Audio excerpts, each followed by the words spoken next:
আসসালামু আলাইকুম। মূলত যখন আমরা ফার্স্ট টাইম কোনো একটা মানুষের সাথে চলাফেরা করি, তখন বুঝি না যে মানুষটা ভালো নাকি খারাপ। তো ধীরে, ধীরে কিছুদিন চলতে, চলতে দেখি যে মানুষটা আসলে ভালো কিনা মন্দ। ঠিক আছে? তো আজকে কথা বলছি কেককোরের প্রসঙ্গে। তো আপনারা সকলে জানেন, অলরেডি জানেন ভাই যে কেককোর অলরেডি কী করে ফেলছে। তো ফুললি স্ক্যাম করে ফেলছে। পুরাই ফালতু একটা প্রজেক্ট, খুবই খারাপ একটা প্রজেক্ট। এখন আপনাদের কোশ্চেন থাকবে, তাইলে ভাই আপনি ভিডিও দিচ্ছেন, বলছেন যে খুব ভালো প্রজেক্ট, সাতোশি কোর ব্লকচেনের আন্ডারে কাজ করতেছে। এসব বলছেন কেন? আজকে দেখলেন তো যে আসলে এটা স্ক্যাম করলো, এরকম তো বলতে পারেন, তাই না? কিন্তু ভাই একটা কথা বিশ্বাস করেন, সাতোশি কোডটাও এমন একটা প্রজেক্ট ছিল যেটাতে কিন্তু অনেক মানুষ কাজ করছে লং টাইম ধরে। ঠিক আছে?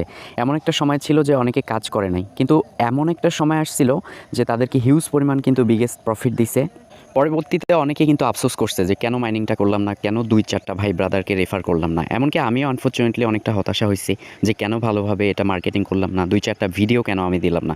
সাতোশি কোরের কথা বলছি, ওকে?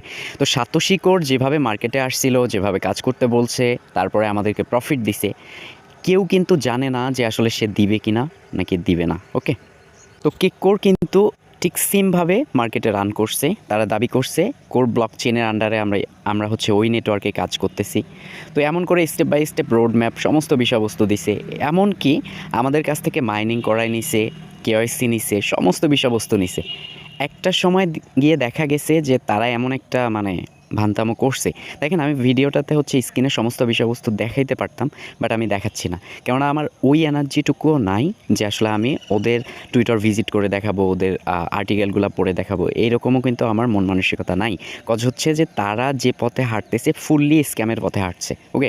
99.99% অলরেডি স্ক্যাম, 0.10% আটকে আছে। বর্তমানে সেটিও নাই, একদম পুরা স্ক্যাম।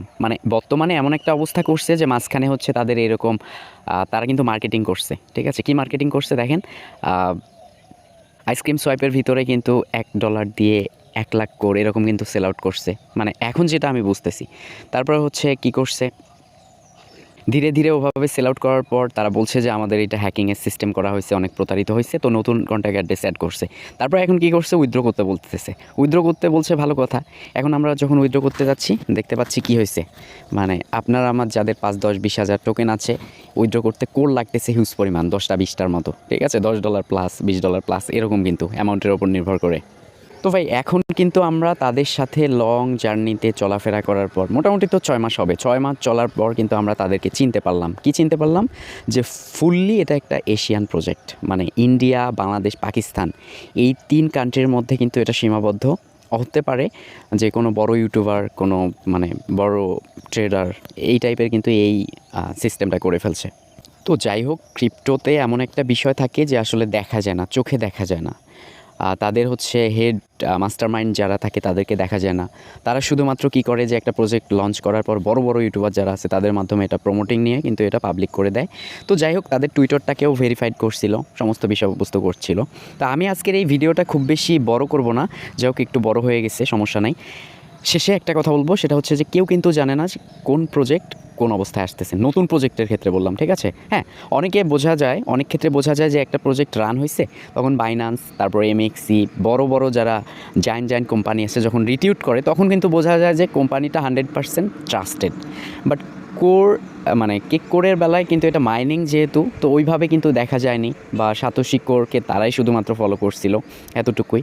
তো আমরা এখন কিন্তু লং টাইম তাদের সাথে পথ চলার পর যখন পেমেন্ট নিব, কাজ করলাম, পরিশ্রম করলাম, তখন কিন্তু দেখা গেল যে তারা স্ক্যামের পথে হাঁটলো। ঠিক আছে?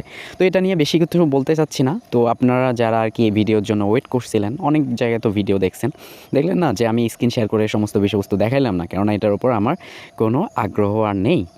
তো আপনারা হচ্ছে আনডেলিগেট করবেন না, যেহেতু হিউজ পরিমাণ কোর ফি চাচ্ছে। তো ওইটা করা আপনার লস হতে পারে। ঠিক আছে? 99.99 100% বলে দিলাম। তো যাই হোক, তারা 26 তারিখ পর্যন্ত সময় দিছিল, সমস্ত বিষয়বস্তু করছিল। তো এখন আর বলার কোনো ভাষা নাই। তো যাই হোক ভাই, চোর তো চোরই, তাই না? একটা সময় অনলাইনে আসছে, আমাদেরকে ট্রাস্টেড করাইছে, কাজ করাইছে, কেওয়াইসি নিছে, সমস্ত বিষয়বস্তু করছে। এখন পেমেন্ট দিচ্ছে না, চুরি করে পালাই যাচ্ছে। সমস্যা নাই। তো যারা ভালো তারা তো থাকবেই, আর যারা খারাপ তাদের সঙ্গ ছাড়তে হবে, এতটুকুই। তো এখানে আপনার আমার কারোই কোনো দোষ নাই। আমরা শুধুমাত্র তাদের আপডেটকে খেয়াল করে আমরা কিন্তু সমস্ত বিষয়বস্তু দিয়েছিলাম। তো thank you so much, keep the watching video. Next সময়গুলোতে ভালো প্রজেক্ট আনার চেষ্টা করব। আশা রাখছি যে যেখান থেকে দেখছেন বা শুনছেন প্রত্যেকে অসংখ্য ভালো আছেন, ভালো থাকবেন। Thank you so much, keep the watching video. এইটা নিয়ে কোনো কথা বলার আগ্রহ আর নাই। তো আসসালামু আলাইকুম।